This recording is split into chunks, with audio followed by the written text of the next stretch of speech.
एकजना सज्जन मानिस भन्छन्, हिजो आशिका तामाङ एउटा नाम मात्रै लाग्थ्यो, तर आज लाखौँको मुटुमा बसेकी नेसनल सिस्टर बनेकी छिन्।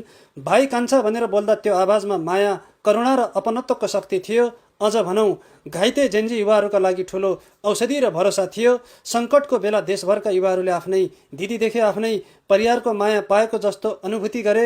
यस्तो न्यानो शब्द, यति हृदयको गहिराइसम्म छुने भावहरू, जहाँ निस्वार्थ प्रेम भाव छ, दया माया र करुणाको खानी छ। अब आशिका तामाङ केवल एक व्यक्ति होइनन्, उनी राष्ट्रकै सम्मानित राष्ट्रिय दिदी हुनुहुन्छ भनेर आफ्नो भाव र विचार व्यक्त गर्नुभएको छ। तद विषयमा तपाईँको विचार के छ? अवश्य दिनु। सरकारी कर्मचारीले अब बैठक भत्ता नपाउने भएका छन्। मुख्य सचिव एकनारायण अर्यालको संयोजकत्वमा बसेको सचिव स्तरीय बैठकले हालको विषम परिस्थितिमा सार्वजनिक खर्चमा मितव्ययिता ल्याउन यस्तो निर्णय गरेको बताएको छ। जस अनुसार अब कुनै पनि कर्मचारीले बैठक भत्ता नलिने मात्रै होइन, अबदेखि राष्ट्रिय स्तरका गोष्ठी, कार्यशाला, सेमिनार तथा अन्तर्क्रिया कार्यक्रमहरू कुनै 5 स्टार होटलमा नभई सरकारी भवन तथा हलमै आयोजना गरिने भएको छ। यो अभ्यास प्रदेश र स्थानीय तहलाई पनि गर्न अनुरोध गरिएको छ।